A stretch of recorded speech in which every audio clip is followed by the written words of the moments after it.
በስመ አብ ወወልድ ወመንፈስ ቅዱስ አሐዱ አምላክ አሜን። አድማጭ ተመልካቾቻችን ይህ ከኢትዮጵያ ኦርቶዶክስ ተዋሕዶ ቤተክርስቲያን ብዙኃን መገናኛ ተዘጋጅቶ የቀረበላችሁ የበዓለ ትንሣኤ መርሃ ግብር ነው። ዓለም ለዳነበት ሰይጣን ድል ለተደረገበት ለጌታችን አምላካችን መድኃኒታችን ኢየሱስ ክርስቶስ የትንሣኤ በዓል እንኳን አደረሳችሁ።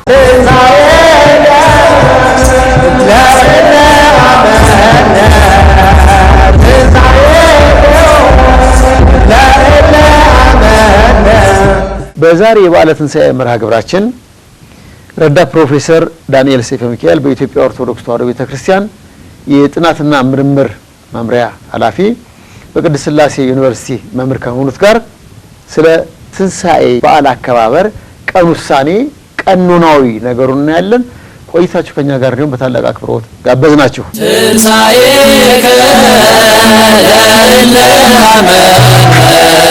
መምህር ጥሪያችንን አክብረው መጥተው አስተማሪ ሆነውን የቀኖናዊ ሐሳብ ያስተምሩን ይነግሩን ስለመጡ በአድማጭ ተመልካችን በእጅጉ እናመሰግናለን። የጥያቄ መግቢያ የሚሆነው ምንድነው ፋሲካ የሚለው በዓል እና ትንሣኤ የሚለው በዓል ሁለቱ አንድ ናቸው ወይ? አንድ ካልሆኑ ደግሞ ታሪካዊ ዳራቸውን ቢነግሩን። እሺ፣ አመሰግናለሁ። እኔም የበዓላቱ እንግዳ እንደሆን ስለፈቀዳችሁልኝ እና ስለጋበዛችሁኝ እንዲሁም ደግሞ መላውን የኢትዮጵያ ኦርቶዶክስ ተዋሕዶ ቤተክርስቲያን አማኞች እና ክርስቲያኖች በሙሉ እንኳን ለጌታችን ለመድኃኒታችን ለኢየሱስ ክርስቶስ በዓለ ፋሲካ ሁላችንንም በሰላም አደረሰን እላለሁ። እንግዲህ ያው አሁን በለመድነው አጠራር ፋሲካ የሚለው በዓል ያው ጥንታዊ መሰረቱ ያው የዕብራውያን በኦሪት ዘጸአት ምዕራፍ 12 ላይ እንደተጠቀሰው ፋሲካ መሸጋገር ፓስካ የሚለው የዕብራይስጥ ቃል መሰረት አድርጎ የሚነገር ቃል ነው። ትርጉሙም መሻገር ወይም መሸጋገር ማለት ነው። ያው በላቲኑ ፓስኦቨር ያሉት በግዕዙ ደግሞ ማዕዶት ብለን ያልነው ማለት ነው። አዶ ተሻገረ ስለሆነ በዚሁ ስያሜ ነው እንግዲህ ቤተክርስቲያናችን የምታውቀው። የቃሉ ስያሜ ይሄ ከሆነ እንግዲህ ታሪካዊ የሆነው ምንጩ እግዚአብሔር አምላካችን የእስራኤላውያን በግብጽ ባርነት ተስፋውን ከሰማ ጊዜ ጀምሮ የተቆጠረው ተይዞ 430 ዓመት በግብጽ ባርነት ውስጥ በነበሩ ጊዜ ጩኸታቸውን ሰምቶ ስለታቸውን አድምጦ መከራቸውን አይቶ የደረሰባቸውን ግፍ ተረድቶ ከፈርዖን ቀንበር ከግብጽ እስር ቤት ሊያወጣቸው በወደደ ጊዜ የሚያወጣበትን ሥርዓት ሰርቶ ነበር። እንግዲህ አንዳንድ ጊዜ ሰዎች አንድ ክስተት ያከናወኑበትን የተከናወነላቸውን ዕለት ክስተቱን በማሰብ ያስባሉ። እግዚአብሔርን ድንቅ ሥራ የሰራባቸውን በትውልድ ውስጥ እንዲታሰቡ እንዲዘከሩ ብቻ ሳይሆን የሥርዓት አምልኮ አካል ሆነው በሥርዓት አምልኮ የአምልኮአችን አካል እንዲሆኑ እሱ የፈለጋቸውና የፈቀዳቸውን ጉዳዮች በተለየ ሥርዓት እንዲከበሩ አድርጓል እና ይሄ ሕጉን እንዲከበር ያደረገው ያዘዘው እግዚአብሔር ነው። ለዚህ መሰረቱ እንግዲህ ከግብጽ ባርነት የሚያወጣበትን ሥርዓት የሚያድንበትን ሥርዓት ነፃ የሚያደርግበትን ከባርነት ነፃ የሚያደርግበትን እነዚህ ሶስት ነገሮች መሰረታዊ ናቸው። ከባርነት ነፃ መውጣት፣ ርስት የሚወርሱበትን መንገድ መውሰድና ያ የሽግግሩን ሥርዓት እንዲታወስ ስለፈለገ መጽሐፉም ላይ ብሎታል። ይሄንን ነገር በተለየ ሁኔታ አድርጎታል። ስለዚህ ምን ብሏቸዋል? በመጽሐፉ ላይ በኦሪት ዘጸአት ምዕራፍ 12 ላይ ሲጀምሩ ምዕራፉ ስለዚህ ጉዳይ ነው የሚያወራው። የሚጀምረው ይህ ወር የዓመት መጀመሪያ ይሁናችሁ ብሎ መጀመሪያ ቀኑን የወሰነው እንግዲህ በአሁን በፀሐይ አቆጣጠር በእኛ አንዳንድ ጊዜ የመጋቢት አንዳንድ ጊዜ የካቲት ወር አካል ሊሆን ይችላል። በጨረቃ አቆጣጠር ነው የተቆጠረው። ኒሳን የተባለው ወር አቪቭ ይላል በዕብራይስጥ። በቶራ ደግሞ ኒሳን የተባለው ወር የዓመቱ መጀመሪያ ወር ይሁናችሁ ዓመት መጀመሪያ። እንግዲህ አባቶቻችን ይሄንን ቀኑን መጋቢት 29 መባቻውን የሚያዝያ አንድ መባቻ የጨረቃ ወር የሚያልቅበት ዓለምን የፈጠረበት ወር ስለሆነ ድህነትንም የሚፈጽምበት ዓለምንም የሚያሳልፍበት ወር ስለሆነ በምስጢር አገናኝተውታል። ይሄንን ድህነት የፈጸመበት ጽንሰቱም የተፈጸመበት መጋቢት 29 እንግዲህ ጽንሰቱም ነው፣ መጋቢት 29 ትንሣኤም ነው። መጋቢት 27 ጥንተ ስቅለቱ ነው። ይሄንን በምስጢር አገናኝተውታል። የሆነ ሆኖ ያው ግንኙነታቸውን በኋላ ስለምናነሳ እናነሳዋለን። የዕለት ግንኙነቶችም አላቸው።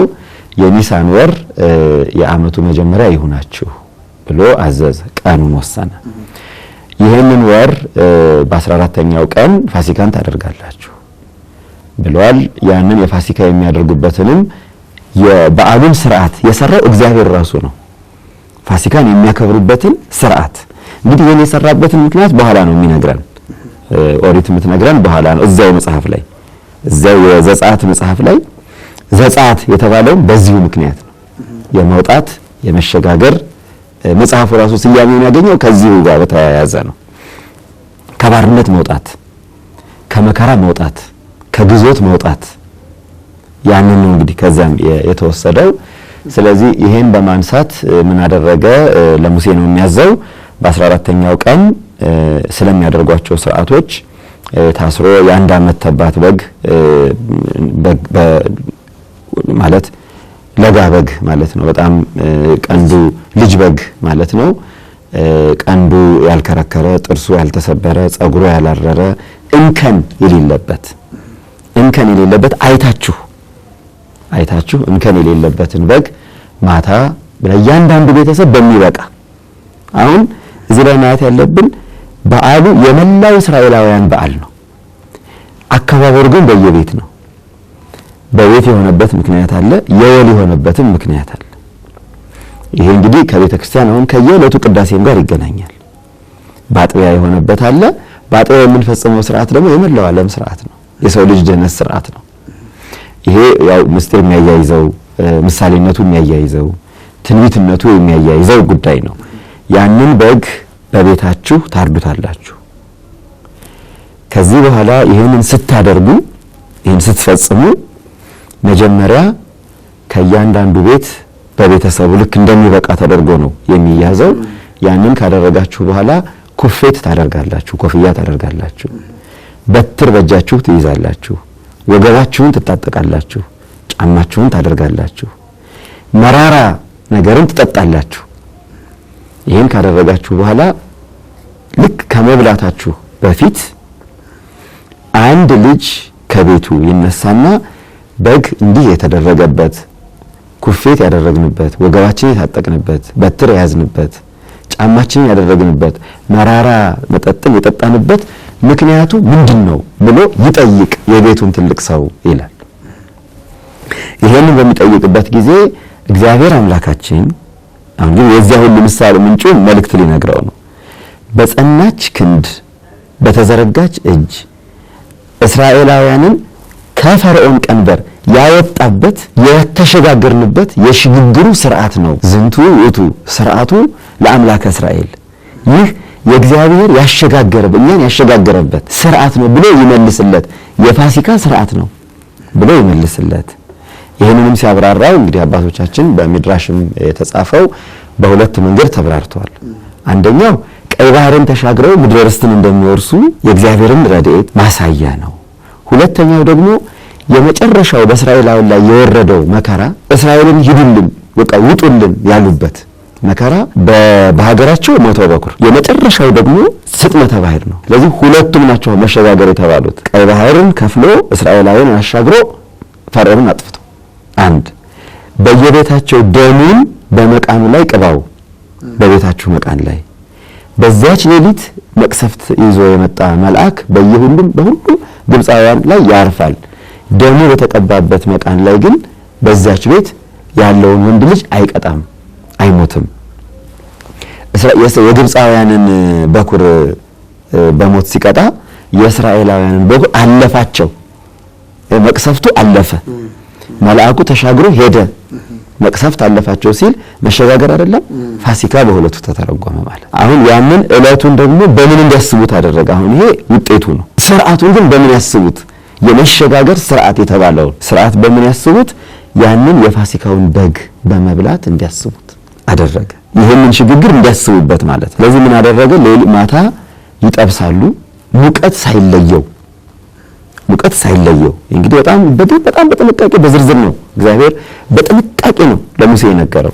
ሙቀት ሳይለየው የተጠበሰው በዛች ዕለት በልታችሁ ጨርሱ እንዳታስተርፉ መራራውን ነገር አስቀድማችሁ ከመብላታችሁ በፊት ጠጡ እንደገና ደግሞ ስርዓት አለባበስ ስርዓት የአያያዝ ስርዓት የወገብ ስርዓት የራስ ስርዓት የጫማ ስርዓት የሚለብሱት ጫማ የሚታጠቁት ቀበቶ በእጃቸው የሚይዙት በትር በራሳቸው ላይ የሚያደርጉት ኮፍያ ይሄ እንግዲህ ስርዓትን የሰራ እግዚአብሔር ነው የምንለው እንግዲህ በቤተ ክርስቲያናችን የምንተገብራቸው በቤተ ክርስቲያን የምንፈጽማቸው ያለባበስ የስርዓት አምልኮ ያነባበብ እነዚህ ስርዓቶች በሙሉ የሰራ ነው እኛ አይደለም የኛ ውጤት አይደለም እኛ ተሰብስበን ምንም መልበስ ምንም ያዝ ምንም እናድርግ ብለን የሰራ ነው ስርዓት አይደለም እግዚአብሔር ለሙሴ የነገረው ስርዓት ነው ይሄንን መጽሐፉ ዝንቱ የቱ ስርዓቱ ለአምላከ እስራኤል መደምደሚያው ምን ሆነ ይሄን ሲደመድም ምን አለ ይሄንን ስርዓት ለልጅ ልጅ ተጠብቀዋለህ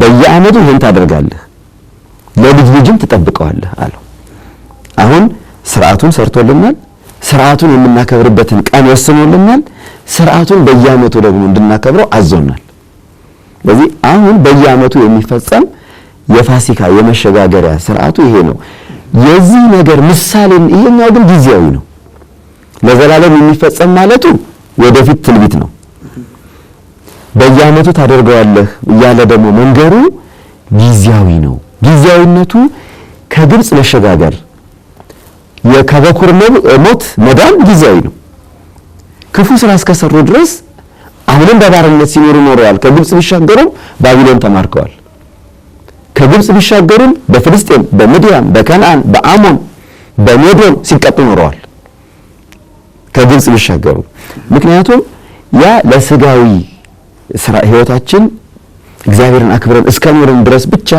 ስናስበው የምንኖረው ነው እንጂ ለዘላለማዊ ህይወታችን የሚጠቅም ሆኖ አልነበረም ያ ለዘላለም ህይወት የሚጠቅመንን ግን በኋላ በትንቢት የነገረው ነው ምክንያቱም ወገብ መታጠቁም ትንቢት ነው በትር መያዙም ትንቢት ነው ኩፌት ማድረጉም ትንቢት ነው መራራ መጠጣቱም ትንቢት ነው በጉም ጠብቶ መብላቱም ትንቢት ነው እንደገና ያ ደሙ በቤት ላይ ተቀብቶ ያ መልአከ ሞት ያችን ቀን ማለፉ እሱም ትንቢት ነው ትንቢቱ ለማን ነው ለአሁን ለአዲስ ኪዳን ትንሣኤ ነው ትንቢቱ ምሳሌ ነው ትንቢት ነው ተስፋም ነው ይሄ እንግዲህ የብሉይ ኪዳኑ ስርዓት ነው ለዚህ አሁን ፋሲካ የምንለው ትንሣኤ የምንለው የክርስቲያኖች ፋሲካ የክርስቲያኖች ትንሣኤ ግን ይሄን ምሳሌ አድርጎ ያ ዋጋ የተከፈለበት ለሰው ልጅ አሁን የአዳም ልጅ 5500 ዘመን በዲያብሎስ ቁራኝነት በሲኦል እስር ቤት በመቃብር ታትሞ እየኖረ ያለበት ዘመን ነው የሰው ልጅ የመጨረሻ ፍጻሜ ድህነት የሚያገኝበትን ተስፋ ያደረገ እየጠበቀ ያለበት ዘመን ነው ያ ዘመን ያ ሁሉ ፍጻሜ ያገኘው ክብር ይግባውና በመድኃኒታችን በኢየሱስ ክርስቶስ ነው የፋሲካችን በግ ያለው ቅዱስ ጳውሎስ በመጀመሪያው የቆሮንቶስ መልእክቱ ላይ ምዕራፍ 5 ላይ የፋሲካችን በግ ብሎታል በግልጽ ቋንቋ ዮሐንስም ጌታን ከማጥመቁ በፊት ነዋ በግኡ ለእግዚአብሔር ዘያእትት ኃጢአት ዓለም እያለ እውነተኛው የእግዚአብሔር በግ የሰው ልጅ ኃጢአት ሁሉ የሚያጠፋው የዲያብሎስን እስር ቤት አፍርሶ የሲኦልን ስልጣን ገርስሶ የሞትን ስልጣን በሙሉ ደምስሶ ለሰው ልጅ ነጻነት የሚሰጠው እውነተኛውን ዘላለማውን ዘላቂውን ጊዜያዊ ያልሆነውን ዘላቂውን ትንሣኤ የሚሰጥበት ነበርና ለዚያ ትንቢት ነው ስለዚህ ያ በብሉይ ኪዳን የተደረገው በሐዲስ ኪዳን ጌታችን ያንን በዓል በሚያከብሩበት ቀን ተገብቶ ያንን ስርዓት እንደተደረገው ያ የፋሲካ በግ ሆኖ መራራ ሞትን ጠጥቶ ሐሞትና ከርቤን አድርገውበት እንግዲህ በሰፍነግ በዕለተ ዓርብ የተደረገውን ሕማማችንን ሞታችንን ቁስላችንን ሁሉ ሽሮ ትንሣኤውን የገለጸበትን ደግሞ የሐዲስ ኪዳን ትንሣኤ ብለን ዕለተ ዓርብን ድነት ያገኘንባትን የክርስቶስን ስቅለት ዕለተ እሁድን ደግሞ የመጀመሪያዋን ቀን ያው መጀመሪያ መባሉ የራሱ ምስጢር አለው 8ኛው ቀን የድነት ቀን ነው ፋሲካውን ካከበሩ በኋላ ቀጥሎ ያለው ቀን የድነት ቀን ተብሎ ይከበራል በብሉይ ኪዳንም ማለት ነው የ8ኛው ቀን 7ኛው ቀን ቀዳሚት ነው 6ኛው ቀን ድነትን የፈጸመበት ነው 8ኛው ቀን ደግሞ ድነት የተረጋገጠበት የተሰበከበት የተገለጸበት የመጀመሪያው ቀን ለዚህኛው ሳምንት 8ኛ ለቀጥሎ ለሚመጣው ሁለተኛው ሳምንት መጀመሪያ ቀን የእሁድ ሰንበት የተባለው በአንደኛው ቀን በሳምንቱ መጀመሪያ ቀን ማለት ነው። ሰንበት ያለችው እንግዲህ አዲስ ኪዳን ትርጉም ይዛ ነው ማለት ነው። መልካም። ስለዚህ ፋሲካ የብሉይ ኪዳን በዓል ያም ምንድነው? ቀሳፊው መልአክ ሲመጣ የእስራኤልን ቤት ተሻግሮ አልፎ ግብፃውያንን ቀሰፈ። አንድ እስራኤላውያን ቀይ ባህርን ተሻገሩ። ፓስካ መሻገር ማለፍ። ትንሣኤ ደግሞ መድኃኒታችን ኢየሱስ ክርስቶስ ሞትን ድል አድርጎ የተነሳበት የአዲስ ኪዳን በዓል ዕለተ ዓርብ ማታ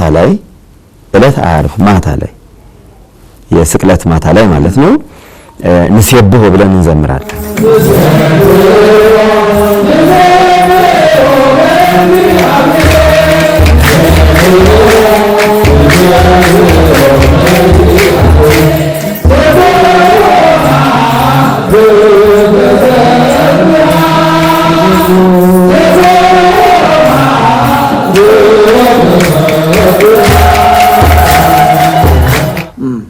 ያቺ ማዕዶት ስለተፈጸመች ነው ነፍሳት ከሲኦል ወደ ገነት የተሻገሩባት። ቀይ ባህርን አስጥሞ ፈርዖንን ፈረሰ ወዘይጽያን ብሎ ያለው ዘመስልስት የተባለው ማለት ነው። እነሱን አጥፍቶ ስልጣንን የሲኦልን ግዞትን የዲያብሎስን ኃይል አጥፍቶ በዕለተ ዓርብ በዛች ዕለት በአካለ ነፍስ ሲኦል ወርዶ የሲኦልን በሮች ሰብሮ ነፍሳትን ከሲኦል አውጥቶ ገነትን ከፍቶ ነፍሳትን ያሸጋገራት ያችለት ናት። አሁን ዓርብ ምሴት የምንላት እሷ ስለሆነች ንሴብሖ እንላለን። በዚህ ያሸጋገረው ለወደፊቱ ደግሞ ነፍስ እንግዲህ በኋላ የተሸጋገሩባት ናትና ያንን ይዘን ዕለተ እሁድን ሰንበት ብለን እናከብራለን። መልካም። ሌላው ምንድነው? ዛሬ እንግዲህ የውይይታችን መሰረታዊ ነገር የፋሲካ በዓል አከባበር ቀኖና በመጀመሪያው ጉባኤ 325 ሲደረግ ዓለም አቀፍ ጉባኤ ላይ አባቶች ተሰብስበው ወስነዋል። ይሄን ለመወሰን ቅድመ ሁኔታ ምክንያታቸው ምን ነበረ? አሁን የዕለቱን ለመወሰን አንደኛ ጌታችን የተነሳባትን ቀን ማክበር ነው አንደኛው ጉዳይ። ሁለተኛው ይህች ቀን ትርጉሟ ምንድነው? የዚህች ቀን እንግዲህ ወዳለ ተከትሎ ለመጣው ቀን 8ኛዋ ቀን ለሳምንቱ ደግሞ የመጀመሪያዋ ቀን ትርጉሟ ምንድነው? ትንሣኤነቷ ትርጉሙ ምንድነው ነው እንግዲህ ወደ ትምህርት ሃይማኖት እንዲመጣ ያደረጉት። አሁን የሥርዓት አካል አይደለም ወይም ዝም ብሎ አንድ ትዝታን በየዓመቱ የምናከብርበት ጉዳይ ሳይሆን አንድ ልዩ ትርጉም አለው። የክርስቶስ ትንሣኤ ቅዱስ ጳውሎስ በመጀመሪያው የቆሮንቶስ መልእክቱ በሁለተኛው መልእክቱ ላይ እንደተናገራቸው የትንሣኤያችን በኩር ነው። ስለዚህ የኛ ትንሣኤ ወደፊት ሞተን ስንነሳ የሞትን ስልጣን የመቃብርን ስልጣን የዲያብሎስን ሞት ሆይ መውጊያ የት አለ ስልጣንህ መቃብር ስልጣን የት አለ ብሎ ያለበት ያ የተረጋገጠበት ነው። ዕለተ እሁድ ትንሣኤ ክርስቶስ የተነሳባት ትንሣኤ የመንግስተ ሰማያት ምሳሌ ናት። የማታልፈው ዘመን ምሳሌ ናት። የነጻነት ትንሣኤ ናት። የደስታ በዓል ናት። የክርስትና የእምነታችን ሁሉ መሰረቱ እንደውም ጌታችን ክርስቲያኖችን የሐዋርያት ሥራ ምዕራፍ 1 ላይ እንደምናየው የትንሣኤ ምስክሮቼ ናችሁ ነው ያለው። ክርስቲያን መሆን የክርስቶስ ትንሣኤ ምስክርነት ነው። በዚህ የክርስትና የትምህርታችን መጀመሪያ ናት። የትምህርታችን ሁሉ የወንጌላችን ሁሉ ክርስቶስ ከእንግዲህማ ካልተነሳ ስብከት ትርጉም አለው እንዳለው ቅዱስ ጳውሎስ ማለት ነው። የስብከታችን ሁሉ ቁም ነገር ዋና መሰረታችን ናት ትንሣኤ፣ የክርስቶስ ትንሣኤ። ስለዚህ ይህንን በዓል ማክበር ትርጉሙ ብዙ ነው ማለት ነው። የሙታንን ትንሣኤ ማመን ነው። የክርስቶስን ትንሣኤ መስበክ ነው። የሞትን መሸነፍና ድል መነሳት መናገር ነው። ድህነትን መስበክ ነው። በቃ የነገረ ድህነት የስብከታችን ምሰሶ አንዷ ናት ያቺ ዕለት ማለት ነው። ስለዚህ ይህንን በዓል ክርስቲያኖች ማክበር ግዴታ ነው። ስለዚህ እንዴት እናክብረው? ይህን በዓል የምናከብረው አሁን ለእስራኤላውያን ደስታቸው፣ ምድረ ርስትን መውረሳቸው፣ ከባርነት ቀንበር መውጣታቸው ያከበሩት ከዚያች ቀይ ባህርን ከተሻገሩ በኋላ ነው። ስለዚህ እኛም ከሲኦል ለመዳናችን ዘላለማዊ ሕይወትን ማግኘታችን ርስት መንግስተ ሰማያትን መውረሳችን የምንናገረው በትንሣኤ ነው። ያቺ ስለሆነች ይሄ የዛ ሁሉ ስብከታችን መሰረት ስለሆነች ዕለቷ አባቶች ገና በሐዋርያት ዘመን ስርዓት ሰርተዋል። ቅዱስ ጳውሎስም ያችን ዕለት ዕለተ እግዚ የእግዚአብሔር ቀን ብሏታል። በጌታ ቀን ብሏታል። ያችን በዓል ማለት ነው። ስለዚህ በሳምንት እሁድ እናከብራታለን። በዓመት ደግሞ በጌታችን ትንሣኤ ቀን አንድ ላይ እናከብራታለን። ከዛ 50 ቀን እናከብራታለን። ስለዚህ ይሄ በጣም መሰረታዊ ትምህርት ሃይማኖቱ ብቻ ሳይሆን የክርስትና የእምነታችን መሰረት ስለሆነ ያንን በሂደት 3 ጉዳዮችን አንድ ላይ አድርገው አስተማሩ። አንደኛ ዕለቱን ማክበር ግዴታ መሆኑ፣ ሁለተኛ ዕለቱ እሁድ ስለሆነ እሁድን ይዘን ማክበር ግዴታ መሆኑ ሁለተኛው፣ ሶስተኛው ደግሞ ያንን ዕለት ከአይሁድ ዕለት ጋር አብረን ማክበር አንችልም። ምክንያቱም አይሁድ ያን በዓል የሚያከብሩት የተሸጋገርንበትን ሲኦል ነው የሚያከብሩት። እኛ ግን የምናከብረው ከሲኦል ወጥተናል፣ መሲህ ተወልዶ አድኖናል፣ ኢየሱስ ክርስቶስ ነው ብለን ነው የምናከብረው እና ያንን እምነታችን ነው። ኢየሱስ ክርስቶስ መሆኑን ማመን የክርስትና አንዱ መሰረታዊ እምነታችን ነው። ስለዚህ ያንን ስናከብር ከአይሁድ ክርስቶስ አልተወለደም፣ መሲህም አልመጣም፣ ድነትም አልተፈጸመም ብለው ከሚያምኑት ጋር ማክበር አንችልም። ይህን ነገር የሚያከብሩ ክርስቲያኖች ወደ ታናሽ ኤስያ ውስጥ ነበሩ። በኋላ የተወሰነ እንግዲህ በኒቂያ ጉባኤ የታየበት ሁኔታ አለ። ለዛም ውሳኔ ሰጥተዋል አባቶች። ለዚህ ጉዳዩ ለረጅም ጊዜ እንዴት እናክብረው ታዲያ ትንሣኤን መቼ እናክብረው? እሺ አሁን ቀኖናው ይሄ ነው። እሁድን እንዳይለቅ ከአይሁድ ጋር እንዳናከብር፣ በዓመት ደግሞ በተለየ ሁኔታ እንድናከብረው ትንሣኤውን እንድናስብ እና ለዚህ ነው ሞትና ሕማምህን እንዘክራለን ትንሣኤህን እናምናለን ያን በቅዳሴ ሁሉ ጊዜ የምንለው ነአምን ትንሣኤከ ያን ሁሉ ጊዜ የምንለው በቅዳሴ ትንሣኤውን ማመን የክርስትና እምነት አንዱ አካል ነው፣ የክርስትና መገለጫ ነው። ትንሣኤውን የማያምን ክርስቲያን አይደለም። የክርስቶስን ትንሣኤ የማያምን የክርስቶስ በሞቱ ሞታችንን ድል ነርሶ ሕይወትን በትንሣኤ መስጠቱን የማያምን ክርስቲያን አይደለም። ስለዚህ ይሄን ቅዱሳን አባቶች ሐዋርያት ጊዜ ጀምሮ ጠብቀውት ቆዩ።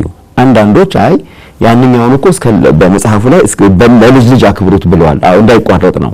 አሁን በአክመሩን አላቆምን እንዘክረዋለን። ከግብጽ ባርነት አባቶቻችንን ነፃ ማውጣቱን ሐዋርያትም ዘክረውታል። ግን ያ ምድራዊ ነው፣ ጊዜያዊ ነው። ከዛ ባርነት ቢወጡም ከሌላ ባርነት አልወጡም። ከዛ ባርነት ቢወጣም አሁንም በሞትና በኃጢአት ባርነት ውስጥ መኖር ነፃ እስካልወጣን ድረስ ከባርነት አልወጣንም። ስለዚህ ትልቁ ባርነት የሞት ባርነት ነው። ትልቁ ባርነት የሲኦል ባርነት ነው። ስለዚህ ከዛ መውጣታችንን ነው መዘከርና ማሰብ ያለብን። የሞትን መሸነፍ ነው። የፈርዖን ስጥመት አይደለም ትልቁ ነፃነት፣ የዲያብሎስ ስጥመት ነው። የግብጽ ባርነት የግብጽ እስር ቤት አይደለም ትልቁ፣ የሲኦል እስር ቤት ነው። ከዛ መውጣታችንን ነው ለሰው ልጆች ትልቁ። ያንኛው ምሳሌ ነው፣ አርአያ ነው። ያንኛው ትንቢት ነው፣ ያንኛው ተስፋ ነው። እንዴ ከዚህም ያወጣን አምላክ ከሞትም ያወጣናል እያልን ተስፋ እንድናደርግ ከዚህ በእንዲህ አይነት ስርዓት ያወጣን በልዩ ስርዓት ያወጣን አምላክ ያ የፋሲካው በግ ራሱን መስዋዕት አድርጎ ራሱን ስለኛ በመስቀል ላይ አውሎ የኛን ቁስል ቆስሎ የኛን ሕመም ታሞ የኛን ሞት ሞቶ ነፃ ወጥቶናል። ስለዚህ ያን የሚበልጠውን ነው የምናከብረው። ያውን ማክበሩ ለልጅ ልጅ አክብሩት የሚለውን አልተውንም የሚለውን እስከ ፍጻሜ ዓለም ድረስ እናከብረዋለን። ይሄንን ማለት ነው። ከዓለም ፍጻሜ በኋላ ደግሞ እንኖረዋለን። እስከዛ ድረስ እናከብረዋለን። ከዓለም ፍጻሜ በኋላ ደግሞ ለዘላለም እንኖረዋለን። አሁን ይሄው ዝግብ ስለቆየ ክርስቲያኖች በተለይ ከአይሁድ ጋር አታክብሩ፣ እንደ አይሁድ አታክብሩ፣ በአይሁድ ትርጉም አታክብሩ የሚለው ነገር ለረጅም ጊዜ አጨቃጫቂ ሆኖ ስለቆየ የኒቂያ ጉባኤ አጀንዳ ሲያዝ የጉባኤው አጀንዳ ከሆኑት ውስጥ አንዱ ሆኗል ማለት ነው። ውይይትም ከተደረገ በኋላ ከአባቶቻችን የወረስነውን ትምህርት አንተውም፣ ለዚህ እንዳለ ትምህርቱን እንይዛለን። ግን በአከባበር ላይና ወደፊት በሚመጡት ስርዓቶች ዙሪያ መወሰን ስላለባቸው ከረጅም ውይይት በኋላ ውሳኔ ወስነዋል። ይሄም ውሳኔ 3 ውሳኔ ነው። የኒቂያ ጉባኤ ውሳኔ በትንሣኤ ዙሪያ የተወሰነው አንዱ ትንሣኤው ምንጊዜም እሁድን እንዳይለቅ እና ሁሉም ክርስቲያኖች በእሁድ ሰንበት እንዲያከብሩት። ይሄ በተለያየ መንገድ አሁን አንዳንዱ ዝም ብሎ እሁድ ቀን በሚል ነው የተወሰነው በሚል የያዙት አሉ። በምዕራቡም ዓለም ግን በጣም በርካታ ፖፕ ቴዎድሮስን የእስክንድርያውን ፓትርያርክ ጨምሮ በርከት ያሉ አባቶች በእኛ ዘመን አባቶቻችን የወሰኑት አንድ እሁድ ላይ አክብሩት በአንድነት። ምክንያቱም ትንሣኤ የአንድነት በዓል ነው። ስለዚህ የህብረት በዓል ነውና እሁድ አንድ ላይ እናክብር የሚል ጽሁፍ ለመላው ዓለም አሰራጭተዋል። በወቅቱ በተሾሙ በሁለተኛው ዓመት ይመስለኛል በበርካታ የቴዎሎጂ ምክክሮችም ውስጥ ይህን ሐሳብ አቅርበዋል። ይሄ እሁድን እንዳይለቅ የሚለው ማለት ነው የኒቂያ ጉባኤ ውሳኔ ነው። ሁለተኛው በጣም መሰረታዊ ውሳኔ ቀደም ሲል በሐዋርያት ቀኖናም የተቀመጠው ከአይሁድ ጋር እንዳይሁድ አድርጋችሁ አታክብሩ የሚለው ውሳኔ ነው። ይሄም እንግዲህ መቼ ይከበር እንዴት ይከበር ለሚለው ምንጭ የሆነው ውሳኔ ይሄ ነው።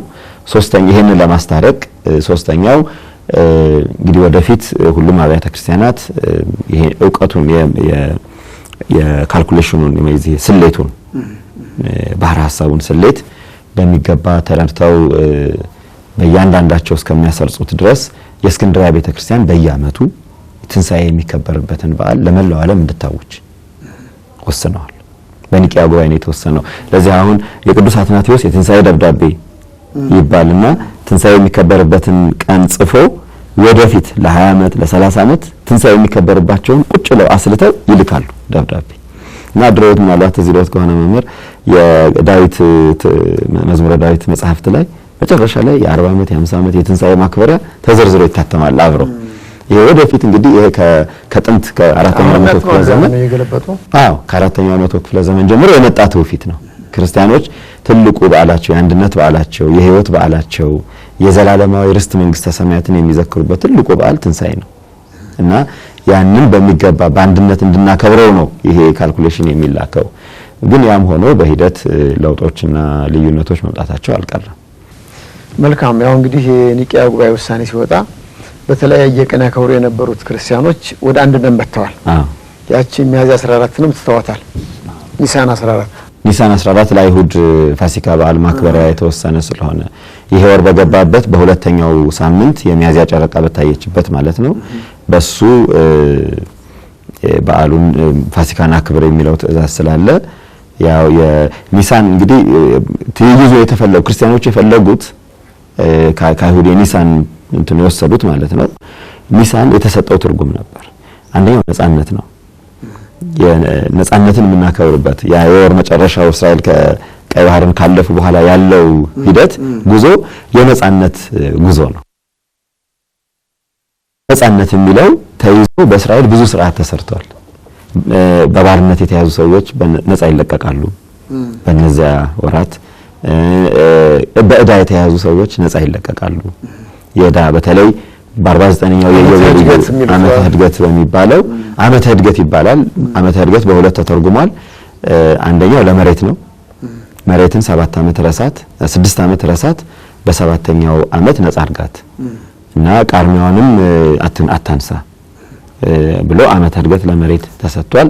ዓመተ ዕድገት ደግሞ በኢዮቤልዩ በሰባተኛው ዓመት ብትችል በሰባተኛው ዓመት ባትቻል ግን በኢዮቤልዩ ጊዜ በዕዳ የተያዘ ሁሉ ነጻ እንዲወጣ የተጣላ ሁሉ ቂምን በቀልን ሁሉ እንዲተው እርቅ እንዲፈጸም ማህበረሰብ እንዲገናኝ እንዲተሳሰር ነጻነትን በነገራችን ላይ ከክፋት ቂምን መርሳት ራሱ በነጻነት ተወስዷል። ሰዎች በጥላቻና በቂም ተይዘው ከመኖር ነጻ መሆን ተብሎ ሁሉ ተይዘዋል። ወደ ምግባርም ወደ ቀኖና መሄደ ጉዳይ ነው እና ያ ነጻነትን የሚል ነገር ስላለው ክርስቲያኖች ደግሞ የወሰዱት መንፈሳዊ ትርጉሙን ነው። ያንኛው እስራኤላውያን ቀይ ባህርን ካለፉ በኋላ ምንድነው የተፈጠረው? አንደኛ ሕግ አገኙ። በሲና ተራራ ላይ እግዚአብሔር በልዩ ክብር የሚተዳደሩበትን ሕግ ሰጣቸው። አንደኛ። ሁለተኛ ዕውቀት አገኙ። ስለ ዓለም ስለ የተፈጠረበትን ዕውቀት፣ ዓለም የሚያልፍበትን ዕውቀት፣ በማህበራዊ ሕይወት የሚኖርበትን ዕውቀት እግዚአብሔር በሲና ተራራ ላይ ቃል በቃል ለሙሴ ነገረው። ሶስተኛው ሳይለፉ ሳያጭዱ ሳያርሱ መና ከሰማይ እየወረደ ጫማቸው የተጫሙት ጫማ ሳያልቅ ልብሳቸው ሳይቆሽሽ ቀን በደመና ሌሊት በአምደ እሳት እየመራ ርስትን አወረሳቸው። ይሄ ወደ መንፈሳዊው ትርጉም ተተርጉሟል። ከሰማይ የወረደ መና እኔ ነኝ አለ ጌታችን። ሰማያዊ መና እሱ ነው ትርጉሙ ማለት ነው። ርስት መንግስተ ሰማያት ሰቀቀን የሌለባት ብርሃኗ የማይጠፋ እሞታለሁ፣ አረጃለሁ፣ በሰብሳለሁ ብለን ማንፈራባት ዘላለማዊ ርስት መንግስተ ሰማያትን የምንወርስባት ምሳሌ ሆነ። ስለዚህ ያ ስለሆነ ክርስቲያኖቹ ይሄንን እንትን ፈለጉት ለመንፈሳዊ ትርጉም የሚጠቅም መነሻ ምሳሌ ስላለው ማለት ነው። ያገናኘው ያ ነው እንጂ ያኛው ምድራዊ ነው፣ ይሄኛው ሰማያዊ ነው። ያንኛው የአጭር የጊዜያዊ እስር ቤት ነው፣ ይሄኛው ከዘላለማዊ እስር ቤት ነው ነፃ የምንወጣው። ያንኛው አርነቱ የሥጋ አርነት ነው፣ ይሄኛው የነፍስም የሥጋ አርነት ነው። እና መልካም ሌላው ምንድነው መምህር ጌታችን አምላካችን መድኃኒታችን ኢየሱስ ክርስቶስ እንደ ኢትዮጵያ አቆጣጠር መጋቢት 27 ቀን ጥንተ ስቅለቱን በአርብ ዕለት ፈጽሟል። መጋቢት 29 ቀን በእሁድ የሳምንቱ መጀመሪያ ትንሣኤውን ፈጽሟል። የኒቂያ ጉባኤ ይህን ቀን እንድናከብር ለምን አደረገ? ቅድም የነገሩኝ ነገር አለ። ለዚያ ላይ ያልወሰነበት ምክንያት ምንድን ነው? አሁን በእኛ ሀገር እንግዲህ የፀሐይ አቆጣጠር ተከትለን የጨረቃውንና የፀሐይን አንድ ላይ የሚመጡባቸውን ይሄ ካላንደር ኮንስሌሽን የምንለው እንጣወቅቴ የምንለውን 11 የምንለው በጨረቃ ዑደትና በፀሐይ ዑደት መካከል ያለውን ቫሪያንስ የምንለው እሱን የያዙበት አባቶች እሱን የያዙትን መሰረት አድርገን የሜቶን ሳይክል ይሉታል በውጪ። እነሱ ደግሞ ሜቶን ሳይክል ሲሆን ደግሞ 19 ይሆናል። 19 ቢሉትም 11 ቢሉትም ያው ነው፣ ተደምሮ 30 ነው የሚመጣው። የአያያዝ ጉዳይ ነው። ጥንተ አበቅቴና ጥንተ መጥቅ የማለት ጉዳይ ነው የሚወስነው ማለት ነው። የሆነ ሆኖ የኒቂያ ጉባኤ አባቶች ያን ነገር ሳያውቁት ቀርተው አይደለም። እለቱ ከተወሰነ አሁን ለምሳሌ በምዕራብ ክርስቲያኖች ዘንድ በወቅቱ በነሱ አቆጣጠር ማርች 21ን ወሰኑ። ይሄ ማርች 21 እንይዝና ከዚህ ጊዜ ጀምሮ የሙሉ ጨረቃ የምትታይበትን ቀን ይዞ ትንሣኤን ማክበር የሚል ያዙ። ኢኩዊኖክሱን ማለት ነው። 21 ላይ ራሷ እዛ ላይ ጨረቃ ሙሉ ብትሆን ቀጥሎ ያለው እሁድ ትንሣኤ ይሆናል ብለው ወሰኑ። ይሄን ያደረጉት ለምንድነው? እለቱን መወሰን ቢወሰን ምናልባት በ3 እና በ5 በ7 ዓመት ዑደት የጨረቃና የፀሐይ ዑደት ማለት ነው የሚያዝያ ጨረቃ ሙሉ ሆና ኒሳን የሚመጣበት ቀን ከተወሰነው መጋቢት 29 ጋር ሊገጥም ይችላል። ከእሁድ በዓል ጋር ከገጠመ እለቱ ተገጣጥሞ ተከበረ ማለት ነው። ስለዚህ ያ እንዳይሆን ምን አደረጉት? የሚንቀሳቀስ በዓል እንዲሆን አደረጉት፣ እንዳይገጥም። መግጠሙ ምንድነው ችግሩ? አሁን የመግጠሙ ችግር የሚያመጣው የአከባበሩ ላይ የሚያመጣው የተለየ ነገር ኖሮ ሳይሆን ትርጉም እንዳይፋለስ ነው። እኛ የፋሲካው በግ ክርስቶስ ሕይወትን ሰጥቶናል፣ መሲህ ተወልዷል፣ አምላክ ሰው ሆኖ ድነናል የምንለው ትምህርት መፋለስ ስለሌለበት ማለት ነው፣ መጠበቅ ስላለበት እንደገና ያንን የአይሁድ ፋሲካ ማክበር ክርስቶስ አልተወለደም እንደማለት እንዳይቆጠር፣ ድነትም አልተፈጸመም እንዳይቆጠር፣ የሥጋውን ይዘን የነፍሱን ማክበርን እንዳንተው፣ ይልቁን የሚበልጠውን የነፍስ ድህነት የሚበልጠውን ዘላለማዊ ድህነት ማክበር። ተስፋው ከተፈጸመ በኋላ ለምን ተስፋውን እናከብራለን? ትንቢቱ ከተፈጸመ በኋላ ትንቢቱን ለምን ቦታ እንሰጣለን? ከማያምኑ ጋር በማይመች አካሄድ አትጠመዷል። በቃ ስለዚህ ያ የክህደት ምንጭ እንዳይሆን መጀመሪያም አካባቢ ላይ እንግዲህ ወደ ታሪክ ስንመጣ መቼም አሁን ትንሣኤን በምናከብርበት ወቅት ብዙ ታሪክ እንዳናነሳ ብለን ነው እንጂ ክርስቲያኖችን ሲያሳድዱ ከነበሩ የአይሁድ አለቆችና የአይሁድ መሪዎች ውስጥ አንዱ ክርስቲያኖችን ለማሳደድ ምክንያታቸው እነዚህ ሰዎች እኛ የሰቀልነውን ያመልካሉ፣ እኛ የሰቀልኛ እንደዚህ እንደው አይሁድ ምን አድርገዋል? ትንሣኤውን ለመካድ ትልቁ ጉዳይ ትንሣኤውን መካድ ነው በእነሱ ክርስቶስ ማለት። ያንን ለመካድ ምንድነው ያደረጉት? ከዕለተ ዓርብ በኋላ ጲላጦስ ጋር ሄደው ምን ብለዋል? የማቴዎስ ወንጌል የሚነግረን ማለት ነው። ጲላጦስ 27ኛው ምዕራፍ የሚነግረን ጲላጦስ ጋር ሄደው 27 28 ላይ የምናያቸው ነገሮች በጣም ለዚህ ትልቅ ምስክርነት ናቸው። እነዚህ ሰዎች ይሄ ሰውዬ ከመሰቀሉ በፊት እነሳለሁ እያለ ሲናገር ነበር። ስለዚህ በኋላ ሐዋርያቱ ሰርቀው ተነሳ እንዳይሉ አቀብተ መቃብሩን አስጠብቅልን፣ መቃብሩ ይጠበቅልን ብለው ጲላጦስ ጋር ሄደዋል። ጲላጦስ ነገሩም ስለገባው አጠቃላይ ያለው ሁኔታ የጲላጦስ በጣም ብዙ ሂደቶች ውስጥ ስላለፈ እሺ እንደምትፈልጉት አድርጉ ብሏቸዋል ጲላጦስ። ስለዚህ ወስደው የመቃብር ጠባቂ አስቀምጠው የጲላጦስን ማህተም አድርገውበት ነበር ቀብሩ ላይ። ይሄ በወንጌል ተጽፏል። ከዛ በኋላ ትንሣኤው ሲገለጥ ደግሞ ያን ሁሉ አልፎ ክርስቶስ ተነሳ።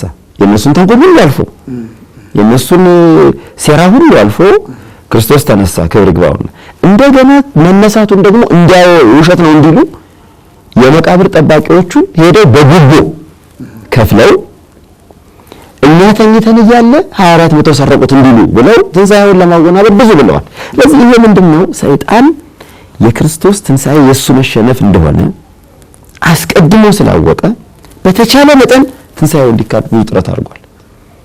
ስለዚህ ይህ ትንሣኤው መሰረታዊ ጉዳይ ነው። ትንሣኤውን ማክበር በጣም ትልቅ ጉዳይ ነው። የክርስትናችን መሰረት ነው። የሃይማኖታችን፣ የስብከታችን፣ የሐዋርያዊ ተልእኳችን ሁሉም ነገር መሰረት ነው። የድነታችን ሁሉ ማረጋገጫ ነው። የርስት መንግስተ ሰማያት መውረሳችን ሁሉ መሰረት ነው። መንፈሳዊ ሆኖ ማለት እነሱ መንፈሳዊ እንዳይሆን ስጋዊ እንዲሆን ይፈልጋሉ። ትርጉሙ የተደረገው ነገር ሁሉ ስጋዊ፣ ዓለማዊ፣ ምድራዊ እንዲሆን ይፈልጋሉ። ስለዚህ ያንን ሁሉ አልፎ ስለሆነ ትንሣኤ መመስከር ወሳኝ ነገሩ።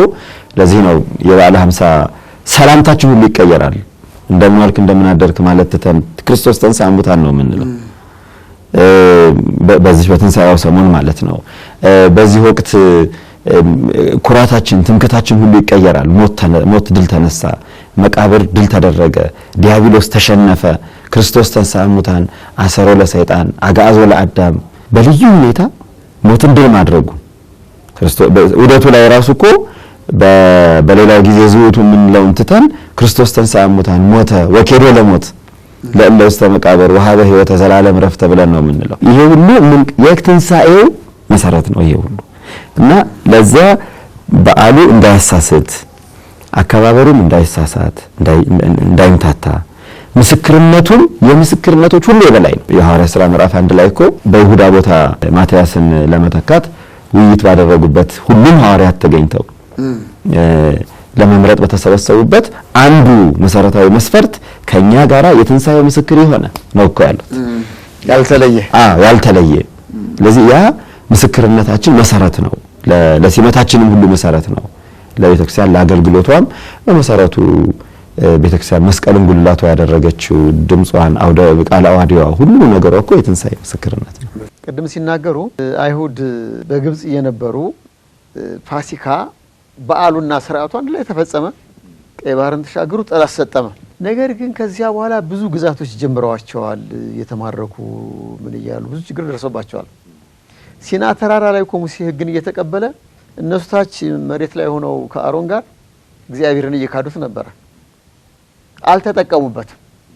ዛሬ እኛ ክርስቲያኖች ክርስቶስ ሞትን ድል አድርጎታል ስንል ከኛ የሚጠበቅ ነገር የለም ወይ? ሞት ሊገዛን አይችልም ወይ ተመልሶ? ትክክል ነው። ጌታችን ሞትን ድል አድርጎልናል። ከእንግዲህ በኋላ የሞት ማሰሪያ ተፈቷል። ከእንግዲህ በኋላ የሞት ስልጣን ቀርቷል።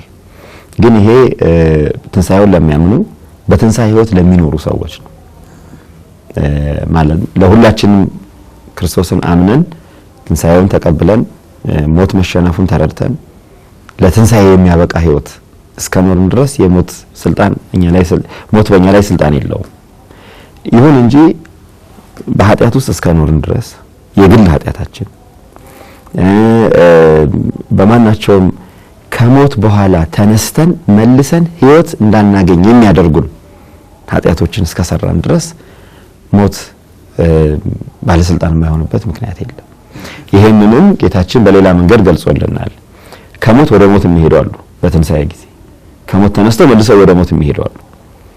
ለዘላለም ለሰይጣንና ለወገኖቹ ወይም ለሰይጣንና ለግብረ አበሮቹ ወደ ተዘጋጀ ወደ ዘላለም እሳት ወደ ዘላለም ሞት ሂዱ ብሎ ሁሩምኔ ብሎ ያን ፍርድ በሚሰጥበት ጊዜ ከዛ በኋላ እንደው መውጫ የሌለው እስከዛ ድረስ መውጫ ያለው ነበር። በቅዱሳን ምልጃ በሱም ቸርነት በአባቶቻችንም ጸሎት እና ቃል ኪዳን ከሲኦል የመውጣት እድል ነበር እስከ መጨረሻው ጊዜ ድረስ። ከመጨረሻው ፍርድ በኋላ ግን ከዛ በኋላ መውጫ የሌለው ተስፋ የሌለው የዘላለም እሳት ውስጥ ነው የሚሄደው ሰው። ስለዚህ ያን ይደረግልን እንጂ ያን ይፈጸምልን እንጂ አሁን በሞት ስራ ውስጥ በሞት ቀንበር ውስጥ እንድንኖር የሚያደርጉን ስራ ከሰራን ማመናችን እምነቱን መቀበላችን ብቻውን ዋስትና ይሆናል። የእምነቱን ስራ ስንሰራ ነው ማመናችን። እኛ ብናምንም ባናምንም የሞት ድል መንሳት የታወቀ ነው። የሞት ድል መነሳት የታወቀ ነው። እኛ ብንክደውም ባንቀበለውም ክርስቶስ ሞቶ መቃብርን አፍርሶ ሲኦልን በርብሮ ስልጣኑን አፍርሶታል። የሞት ከእንግዲህ በኋላ ብሏል ቅዱስ ጳውሎስ፣ ሞት መውጊያ የት አለ? መቃብርም ስልጣኑ የለም። ሞት ተሸንፏል። ድንቅ በሆነ መሸነፍ ተሸነፈ ነው ያለው። ሞትን በቃ በአስገራሚ መሸነፍ ተሸንፏል። እኛም የሚበሰብሰውን ትተን የማይበሰብሰውን የምንለብስበትን ስልጣን ሰጥቶናል። ከባርነት ወደ ልጅነት አሻግሮናል። ግን ያን የሚሆነው አምነን የእምነትን ስራ አምነን እምነት የምትገለጽበትን የብርሃን ስራ ብርሃን ካላችሁ የብርሃንን ስራ ስሩ። በብርሃን ውስጥ ሆኖ ጨለማን ስራ መስራት በብርሃን ውስጥ እንድንኖር አያደርገንም። በጨለማ ውስጥ እንዳለን ነው የሚያደርገን። ያን እስካላደረግን ድረስ የትንሣኤውን ዘላለማዊ ሀብት ማግኘት አንችልም። አሁን እኮ ምንድነው ያለው ትልቁ ክርክር? አንዳንዶች ክርስቶስ በሰራው ስራ ላይ መቶ በማመን ወደ እግዚአብሔር መንግስት ይገባል የፈለግነውን ሰርተን እኛ አቅም የለንም። እውነት እኮ ነው። መድኃኒታችን ኢየሱስ ክርስቶስ በመስቀል ላይ የሰራውን ስራ ፍጥረታት ከመጀመሪያው እስከ ፍጻሜው ተነስቶ አይሰሩትም። ግን እሱም የተናገረው ምንድነው? በጸጋው ካዳነን በኋላ በሰማያት ያለውን የአባቴን ፈቃድ የሚያደርግ እንጂ ጌታ ሆይ የሚለኝ ሁሉ ወደ እግዚአብሔር መንግስት የሚገባ አይደለም። በማቴዎስ ወንጌል ምዕራፍ 25 ቁጥር 31 ቅድም ነካ አድርገውታል። ያኮ የሚያሳየን ምንድነው? በመጨረሻው ሰዓት ላይ የሚጠይቀው ጥያቄ ክርስቲያኖችን በትንሣኤ በመስቀሉ አምነሃል ወይ?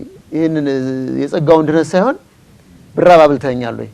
ያመንክበትን ነገር ተግብረዋል ወይ እኮ ነው። ስለዚህ ያመነውን ካልተገበርን ትንሣኤው ለእኛ በረከቱ አይገኝም ነው። ያ እንግዲህ በግልጽ የተነገሩት 6ቱ ቃላት ናቸው።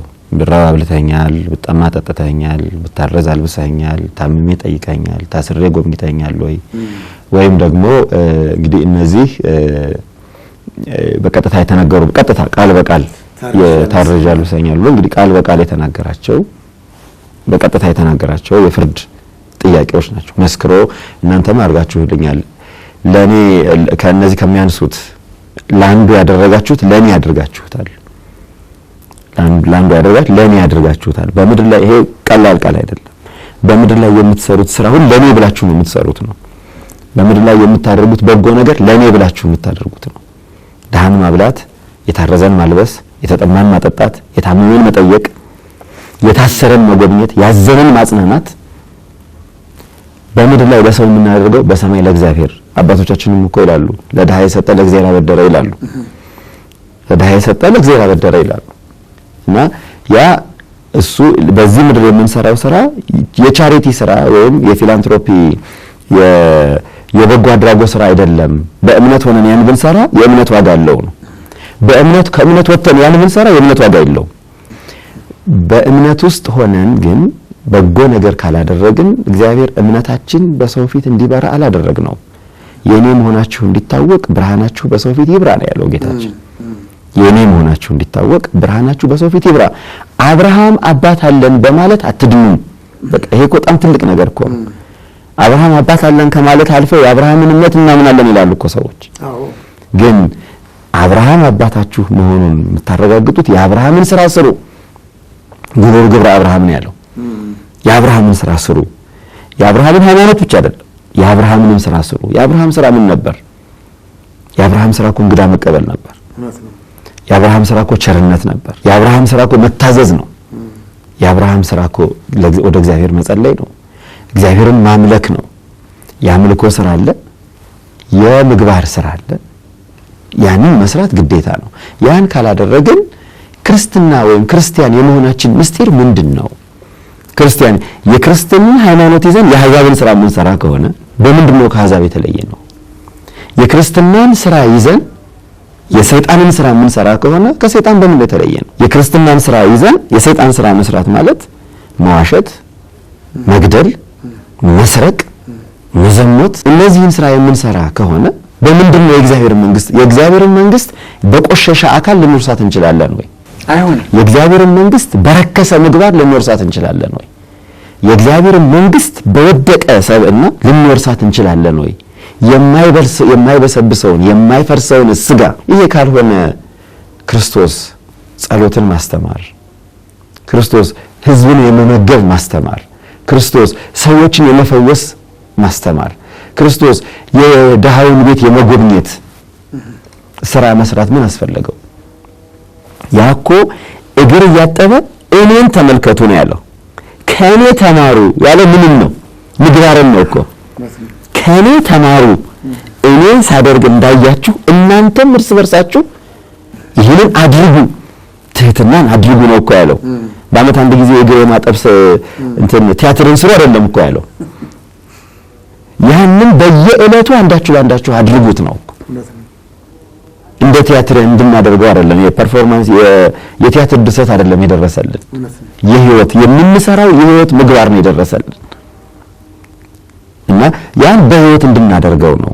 ዓለም እንደሚሰራው ቲያትርና ድራማ ያለን ነገር እንድናደርግ አይደለም። እውነተኛ የሆነ ህይወትን እንድንኖረው ነው ያን ያደረገልንና ያ ደግሞ ዋጋ ስላለው ዋጋ አለው። የምስክርነት ዋጋ አለው። እግዚአብሔር ራሱ ክርስቶስ ራሱ መስክር ይሄን አድርጋችሁልኛል ብሎ ስለኛ ይነግርልናል።